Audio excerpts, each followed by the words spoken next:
So embryo transfer அப்படின்னா நம்ம normally IVF ப்ரொசீஜரில் oocyte aspiration, அதாவது நம்ம 9 நாள் இன்ஜெக்ஷன் போட்டு 11th டே எக் எடுத்து ஸோ அதை ஐவிஎஃப் முறையிலையோ இல்லை இக்ஸி முறையிலையோ நம்ம வந்து ப்ராசஸ் பண்ணுவோம்.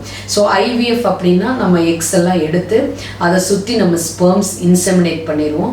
ஸோ அந்த ஸ்பெர்ம் அதுவே நீந்தி போய் அதுவே கருமுட்டைக்குள்ளே செலுத்திக்கணும். அதுதான் ஐவிஎஃப் முறைன்னு சொல்லுவோம். இதே இக்ஸி முறை அப்படிங்கும்போது ஒவ்வொரு கருமுட்டையிலையுமே நம்மளே இக்ஸி மைக்ரோஸ்கோப் வச்சு ஒவ்வொரு விந்தணுவும் செலுத்துவோம். இதுதான் வந்து இக்ஸி டெக்னிக். இதான் difference between IVF and ICSI டெக்னிக்னு சொல்லுவோம். ஸோ எந்த டெக்னிக் அந்த கப்பலுக்கு நம்ம சூஸ் பண்ணியிருக்கோமோ அந்த டெக்னிக் நம்ம பண்ணிவிட்டு அதை வந்து நம்ம incubator, special incubator, special culture மீடியான்னு இருக்குது. ஸோ அந்த கல்ச்சர் மீடியாவில் அந்த எம்ப்ரியோவை நம்ம இன்குபேட்டர்ஸில் correct temperature, correct pressure, correct level of CO2 வச்சு கரெக்டாக நம்ம க்ரோத் பண்ணுவோம். ஸோ நம்ம க்ரோத் வந்து எப்போ அனலைஸ் பண்ணுவோம் அப்படின்னா 3rd டே நம்ம அதை மைக்ரோஸ்கோப்பில் வச்சு எம்ப்ரியோவோட டிவிஷன் எப்படி இருக்குது, எத்தனை செல்ஸ் இருக்குது, குவாலிட்டி ஆஃப் த எம்ப்ரியோ எப்படி இருக்குது அப்படிங்கிறத நம்ம 3rd டே நம்ம அந்த எம்ப்ரியோஸை அனலைஸ் பண்ணுவோம். ஆனால் அந்த அதே மாதிரி நம்ம யூஸ்வலி பிளாஸ்டோசிஸ் ட்ரான்ஸ்ஃபர், அதாவது 5வது நாள் கரு ட்ரான்ஸ்ஃபர் நம்ம ப்ரிஃபரன்ஸ் கொடுக்கறதுனால அகெயின் 5th டே எவ்வளோ எம்ப்ரியோஸ் குவாலிட்டியாக இருக்குங்கிறத நம்ம கிரேட் பண்ணுவோம். இது முக்கியமாக எம்ப்ரியாலஜிஸ்ட் பார்ட்டில் வந்து அவங்க எம்ப்ரியோவை கிரேடிங் ஆஃப் த எம்ப்ரியோஸ் அப்படின்னு பண்ணுவாங்க. ஸோ இதை கிரேட் பண்ணி இதுலேயே வந்து எம்ப்ரியோ ட்ரான்ஸ்ஃபர் 2 டைப் இருக்குது. ஒன்றா ஃப்ரெஷ் ட்ரான்ஸ்ஃபர்னு சொல்லுவோம், இல்லைன்னா ஃப்ரோசன் ட்ரான்ஸ்ஃபர். ஃப்ரெஷ் ட்ரான்ஸ்ஃபர் அப்படின்னா எந்த சைக்கிளில் அந்த எம்ப்ரியோ எடுக்கிறாங்களோ த சேம் சைக்கிள் அந்த எம்ப்ரியோவை ட்ரான்ஸ்ஃபர் பண்ணிடுவாங்க.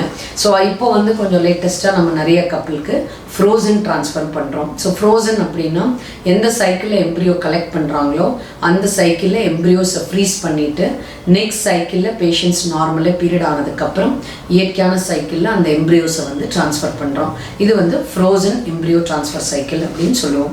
ஸோ இப்போ நார்மலி அந்த பேஷண்ட்டை நம்ம எம்ப்ரியோ ட்ரான்ஸ்ஃபர் ப்ரிப்பேர் பண்ணுறோம் அப்படின்னா அவங்களுக்கு தகுந்த மெடிசின்ஸ், இன்ஜெக்ஷன்ஸ் கொடுத்துருப்போம். ஸோ இப்போ சப்போஸ் ஃப்ரோசன் சைக்கிளில் ப்ரிப்பேர் பண்ணுறோன்னா நம்ம 15 டேஸ் அவங்களுக்கு டேப்லெட்ஸ் கொடுத்து அதே மாதிரி estrogen as well as progesterone endometrial ப்ரைமிங்னு சொல்லுவோம். இந்த மாதிரி தகுந்த மெடிகேஷன்ஸ் கொடுத்து யூட்ரஸை ப்ரிப்பேர் பண்ணிவிட்டு த சேம் டே மார்னிங் அவங்கள வந்து நம்ம அட்மிட் பண்ண சொல்லுவோம். ஸோ அந்த மார்னிங் அவங்க வந்துட்டு பேஷண்ட்க்கு வந்து கொஞ்சம் நல்லா ரிலாக்ஸ் பண்ணி கவுன்சிலிங் கொடுத்து ஸோ இந்த ப்ரொசீஜரை பற்றி ஃபஸ்ட் எக்ஸ்பிளைன் பண்ணி இதில் எதுவும் காம்ப்ளிகேஷன்ஸ் இல்லைங்கிறத அவங்களுக்கு ரீஅஷ்யூர் பண்ணிடுவோம். இனிஷியலாகவே கவுன்சிலிங் கொடுத்துருப்போம். அந்த டேவும் ஒரு கவுன்சிலிங் நம்ம கொடுத்தோம்னா பேஷண்ட்ஸோட கான்ஃபிடன்ஸ் லெவல் கொஞ்சம் நல்லாயிருக்கும்.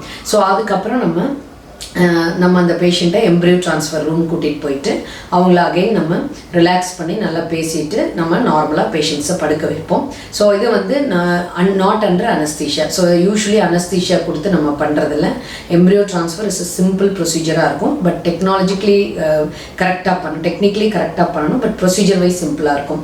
ஸோ அந்த பேஷண்ட்ஸ் வந்து நார்மலி லித்தாட்டமி பொசிஷன் சொல்லுவோம், அது படுத்திருப்பாங்க. ஸோ அதில் வந்து அவங்களுக்கு கீழ் வழியாகும் ஒரு ஸ்பெக்குலம், அதாவது கஸ்கோ ஸ்பெக்குலம் சொல்லுவோம். அந்த ஸ்பெக்குலம் போட்டு இந்த கர்ப்பை வாய் பகுதியை நம்ம விஷுவலைஸ் பண்ணுறோம். விஷுவலைஸ் பண்ணி அந்த கர்ப்பப்பை வாய் பகுதியில் இருக்கிற சின்ன சின்ன செக்ரீஷன்ஸ், மியூக்கஸ் செக்ரீஷன்ஸை நம்ம நல்லா மீடியா வச்சு வைப் பண்ணி அந்த நம்ம இமீடியட்டாக கல்ச்சர் லேப்லேருந்து எம்ப்ரியோஸை வந்து எம்ப்ரியோ ட்ரான்ஸ்ஃபர் கத்தீட்டர் அப்படின்னு இருக்குது. ஸோ அந்த கத்தீட்டரில் தகுந்த முறையில் எம்ப்ரியோஸ் லோட் பண்ணி அதை வந்து கர்ப்பப்பை வாய் வழியாக பேஷண்ட்ஸ் பேசிக்கிட்டே நல்லா ரிலாக்ஸ்டாக இருக்கணும் பேஷண்ட்ஸை. ஸோ அது வழியாகவே நம்ம ஸ்கேன் கைடடாக, ஸோ யூஸ்வலி எம்ப்ரியோ ட்ரான்ஸ்ஃபர் பண்ணும்போது கூடவே நம்ம அல்ட்ராசவுண்ட் கைடடும் வச்சுக்கிறோம். ஸோ அப்டமன், அதாவது வயிறு வழியில் நம்ம ஸ்கேன் பார்த்து நம்ம யூட்ரஸோட பொசிஷன் கரெக்டாக இருக்கா, ஆங்குலேட்டடாக இருக்கா, நம்மளோட கத்தீட்டர் கரெக்டான டைரக்ஷனில் போகுதாங்கிறது ஸ்கேன் கைடடாகவே நம்ம எம்ப்ரியோ ட்ரான்ஸ்ஃபர் பண்ணுவோம். ஸோ இதில் வந்து எம்ப்ரியோ ட்ரான்ஸ்ஃபர் கத்தீட்டர் நம்ம பாஸ் பண்ணும்போதே ஸ்கேனும் நம்ம பார்த்து ஒரு கைடன்ஸோட எக்ஸாக்டாக நம்ம கர்ப்பப்பையோட மேல் பகுதிக்கு ஒரு 1 சென்டிமீட்டர் கீழே நம்ம அந்த எம்ப்ரியோஸ் பிளேஸ் பண்ணும்போது சக்ஸஸ் வந்து நல்லாவே இருக்கும். ஸோ அதுக்கப்புறம் நம்ம அந்த ஸ்பெக்குலம் ஜென்டலாக ரிமூவ் பண்ணிவிட்டு இந்த எம்ப்ரியோ ட்ரான்ஸ்ஃபர் கத்தீட்டரும் செக் பண்ணிவிட்டு எம்ப்ரியோஸ் ப்ராப்பராக பிளேஸ் ஆயிருக்கான்னு பார்த்துட்டு இந்த பேஷண்ட் வந்து ஜஸ்ட் ஒரு 2-3 மினிட்ஸ் நம்ம ஒரு 5 மினிட்ஸ் லை டவுன் பண்ண சொல்கிறோம். அதுக்கப்புறம் இமீடியட்டாக பேஷண்ட்டை ரூம் ஷிஃப்ட் பண்ணிவிட்டு same day the patient discharge ஆகி அவங்க வீட்டுக்கு போயிடுறாங்க. ஸோ இதான் எம்ப்ரியோ ட்ரான்ஸ்ஃபர் ப்ரொசீஜர்னு சொல்கிறோம். ஸோ இதில் எதுவும் ஆன்டிபயோட்டிக்ஸ் இல்லை, பெயின் கில்லர்ஸ் எதுவும் இல்லை, அனஸ்தீஷியா எதுவும் இல்லை. இட்ஸ் சிம்பிள் டே கேர் ப்ரொசீஜராக இருக்கும். அண்ட் எக்ஸாக்டாக எம்ப்ரியோ ட்ரான்ஸ்ஃபர் முடிஞ்சதுக்கப்புறம் அந்த பேஷண்ட்ஸ்க்கு நம்ம என்னென்ன இன்ஜெக்ஷன்ஸ் போடணும், என்னென்ன மெடிகேஷன்ஸ் எடுக்கணுங்கிறது தெளிவாக அந்த சேம் டே எக்ஸ்பிளைன் பண்ணி எக்ஸாக்டாக நம்ம அந்த 14th டே வந்து பிளட் லெவலில் பீட்டா ஹெச்சிஜின்னு டெஸ்ட் பண்ணி அந்த பீட்டா ஹெச்சிஜி ஆல்மோஸ்ட் 100க்கு மேலே இருக்குது அப்படின்னா அந்த பேஷண்ட்க்கு நம்ம நல்ல பாசிட்டிவ் ரிப்போர்ட்டோட சந்தோஷமாக அவங்க அந்த தம்பதியர் வந்து ப்ரெக்னெண்ட்டாக போகிறாங்க.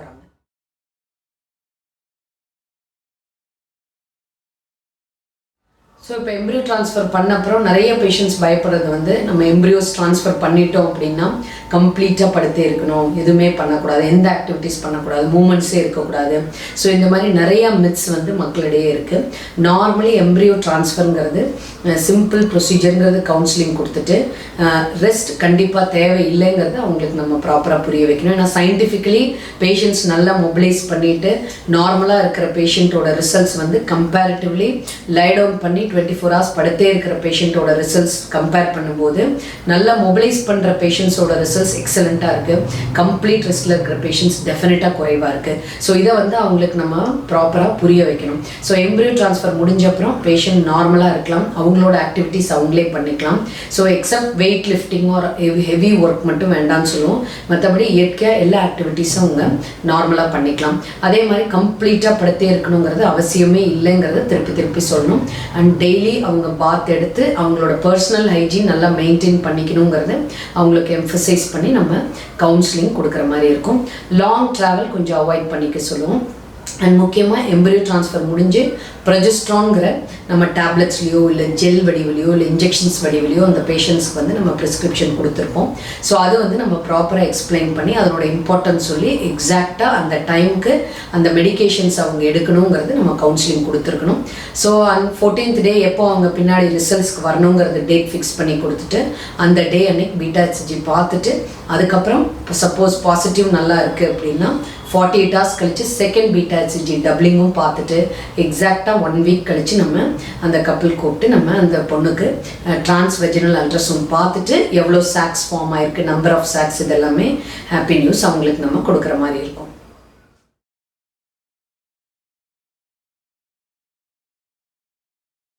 ஸோ பேஷண்ட்ஸ் பொறுத்த வரைக்கும் ஸோ அவங்களுடைய கருமுட்டைகள் நார்மலி டெஸ்ட் டியூப் அப்படின்னாவே கருமுட்டைகள் தானமோ இல்லை வந்து விந்தணுவில் மாற்றங்கள் ஏற்படுமோ இந்த பயம் வந்து காமனாக மக்கள் எல்லாத்துட்டையும் இருக்குது. பட் அவங்களோட ஓன் கேமெட்ஸ் பண்ணுறது தான் இந்த டெஸ்ட் டியூப் பேபி டெவலப் ஆனதே. ஸோ டியூபல் ஃபேக்டருக்கு தான் ஃபஸ்ட் டெஸ்ட் டியூப் பேபியே கண்டுபிடிச்சது. ஸோ எக்ஸ் நல்லா இருக்குது, ஸ்பெர்ம்ஸ் நல்லா இருக்குன்னா அவங்களுடைய ஓன் கேமெட்ஸ்லேயே உருவாக்கி தான் டெஸ்ட் டியூப் முறை பண்ணுறோம். பட் சப்போஸ் ஏஜ் அதிகமாக இருக்கிறாங்க, இல்லை அவர்களுடைய கருமுட்டைகள் வந்து செயலிழந்து போயிடுச்சு, ஸோ ஒவேரியன் ஃபெயிலியர்னு சொல்லுவோம். ஒரு சில பெண்களுக்கு ப்ரீமெச்சூர் ஒவேரியன் ஃபெயிலியர், அதாவது சிறு வயதிலேயே கருமுட்டைகள் செயலிழந்து போயிடும், அது வந்து ப்ரீமெச்சூர் ஒவேரியன் ஃபெயிலியர்னு சொல்லுவோம். ஸோ இந்த மாதிரி கண்டிஷன்ஸ் இருந்தால் மட்டும் அவங்க கருமுட்டைகள் நம்ம கிடைக்கிறதுக்கு வாய்ப்பு இல்லை. ஸோ அந்த மாதிரி பேஷண்ட்ஸ்க்கு நம்ம கருமுட்டை தானம்ங்கிற கவுன்சிலிங், அதாவது ஊசைட் டோனார் கவுன்சிலிங் அவங்களுக்கு கொடுக்குறோம். ஸோ இந்த பெண்களுக்கு வந்து எப்படி டோனாருங்கும் போது அவங்களோட மார்ஃபலாஜிக்கல் மேட்சிங், அதாவது ஹைட்டு, கலர், பிளட் குரூப் இதெல்லாம் மேட்ச் பண்ணி இன்ஃபெக்ஷன்ஸ் எதுவும் இல்லாத நல்ல குட் குவாலிட்டி எக்ஸ் நம்ம சூஸ் பண்ணி பண்ணுறோங்கிறது அவங்களுக்கு நம்ம எம்ஃபசைஸ் பண்ணி ஊசைட் டோனார் ப்ரோக்ராம் இந்த மாதிரி பெண்களுக்கு நம்ம சஜஷன் கொடுக்குறோம். ஸோ அதே மாதிரி ஒரு சில கப்புள்ஸ்க்கு வந்து ஜெனட்டிக் டிஸார்டர்ஸ் இருக்கும். ஸோ ஜெனட்டிக் டிஸார்டர்ஸ்க்கும் போது செக்ஸ் லிங்க் டிஸார்டர் இருக்கலாம், அதாவது முட்டையிலேருந்து வர ஜெனட்டிக் டிஸார்டராக இருக்கலாம், இல்லை விந்தணுலேருந்து வர ஜெனட்டிக் டிஸார்டராக இருக்கலாம். ஸோ அந்த மாதிரி டிஸார்டர்ஸ் கம்பல்சரி நம்ம அவங்களோட முட்டைகளோ விந்துவோ யூஸ் பண்ண முடியாத சுச்சுவேஷனில் அவர்களுக்கு நம்ம கருமுட்டை தானமோ இல்லை விந்து தானமோ கவுன்சிலிங் கொடுக்கலாம். அதே மாதிரி ஸ்பெர்மில் வந்து எசோஸ்பெர்மியான்னு சொல்லுவோம், அதாவது வந்து அணுக்கள் டோட்டலாக இல்லாமல் இருக்கிறது. ஸோ இந்த மாதிரி கப்புள்ஸுக்கு 2 வகை இருக்கும், அதாவது அப்ஸ்ட்ரக்டிவ் எசோஸ்பெர்மியா, நான் அப்ஸ்ட்ரக்டிவ் எசோஸ்பெர்மியான்னு சொல்லுவோம். இந்த அப்ஸ்ட்ரக்டிவ் எசோஸ்பெர்மியாவில் உள்ளுக்குள்ள, அதாவது உற்பத்தி ஆகிற இடத்துல ஸ்பெர்ம்ஸ் அவங்களுக்கு நல்லாவே இருக்கும். ஸோ இந்த மாதிரி மேல்ஸுக்கு வந்து நம்ம அவங்களோட ஸ்பெர்ம்ஸே டீசா பீசா டெக்னிக்கில் தாராளமாக பயன்படுத்தலாம். இப்போ சப்போஸ் டெஸ்டிகுலர் ஃபெயிலியர் ஆயிடுச்சு, கம்ப்ளீட்டாக ஸ்பெர்ம்ஸ் ப்ரொடக்ஷனே இல்லைங்கிற கப்பலுக்கு நம்ம விந்து தானம், அதாவது ஸ்பெர்ம் டோனார் நம்ம சஜஷன் கொடுக்குறோம். ஸோ அதே மாதிரி ஜெனட்டிக் டிஸார்டர் ஸ்பெர்ம் வழியாக வருதுனாலும் ஸ்பெர்ம் டோனார் சஜஷன் கொடுக்குறோம். Are very rarely repeated recurrent implantation failure, அதாவது ஒரு 4 times 5 times ரிப்பீட்டடாக அவங்க எம்ப்ரியோஸ் வச்சும் சக்ஸஸ் ஆகலைங்கிற பேஷண்ட்க்கு சம்டைம்ஸ் நம்ம ஊசைட் டொனேஷனோ இல்லை ஸ்பெர்ம் டோனாரோ இல்லை சம்டைம்ஸ் எம்ப்ரியோ டொனேஷனோ இந்த மாதிரி கவுன்சிலிங் வந்து அந்த பேஷண்ட்ஸ்க்கு நம்ம கொடுக்குறோம். ஸோ டோனார் கான்செப்ட் வந்து நல்ல குட் கவுன்சிலிங்கோட, குட் மார்ஃபலாஜிக்கல் மேட்சிங்கோட, இன்ஃபெக்ஷன்ஸ் எதுவும் இல்லாமல் ப்ராப்பர் கன்சென்ட்டோட இந்த கவுன்சிலிங் நம்ம பண்ணி ப்ரோக்ராம் பண்ணுறோம் அப்படின்னா சக்ஸஸ் ரேட்ஸ் வந்து நல்லாவே இருக்கும்.